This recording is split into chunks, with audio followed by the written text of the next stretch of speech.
যাবার আগে বলে দেই, ওই যে তোমাদেরকে যেই গল্পটা বললাম, যে কিছু মানুষ হচ্ছে এরকম জিনিসপাতি বানায় মানুষকে ট্রিক করার চেষ্টা করে। দেখো, একটা মানুষের যদি চিন্তা করার ক্ষমতা থাকে, একটা মানুষের যদি লেগে থাকার ক্ষমতা থাকে, এবং সে যদি কনফিডেন্ট হয়, তাহলে সে কিন্তু দুনিয়াকে ঘোল খাওয়ায় ছেড়ে দিতে পারে। সে ক্রিটিক্যাল থিঙ্কিংও করতে পারে, তার টেনাসিটি আছে, সে লেগে থাকতে পারে, আবার কি তার কনফিডেন্সও আছে। হ্যাঁ, তাহলে এইগুলো যদি থাকে, ক্রিটিক্যাল থিঙ্কিং অ্যাবিলিটি, টেনাসিটি এবং হচ্ছে কনফিডেন্স, এই তিনটা থাকলে সে দুনিয়াকে ঘোল খাওয়াই দিতে পারে।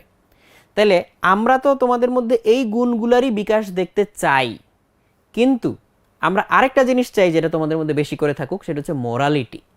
মোরাল কম্পাস যদি কারো ঠিক না থাকে, সে ওই তিনটা গুণের মারাত্মক অপব্যবহার করতে পারে।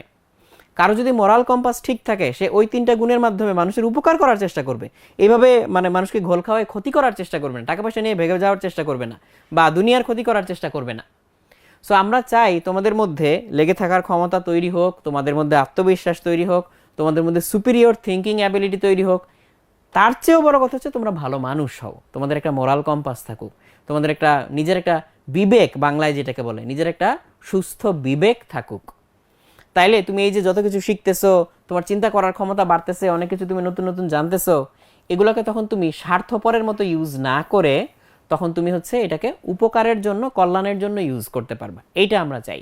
সো আমরা চাই যে আমাদের প্রত্যেক কাজে কর্মে যাতে এই জিনিসটা রিফ্লেক্টেড হয়। এইটা অনেক বেশি জরুরি, অনেক বেশি পড়াশোনা পারার চেয়েও এটা বেশি জরুরি। বুঝতে পারছো? চিন্তা করে দেখো এটা কেন বললাম।